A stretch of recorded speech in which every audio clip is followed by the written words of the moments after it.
Selamat pagi guys. Ini pagi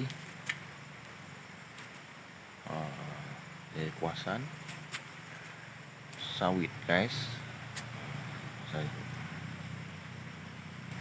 Pedalaman sawit.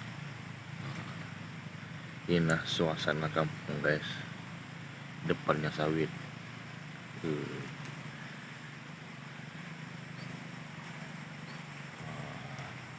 Depan ini nanti kita berumah lah, rumah baru kita.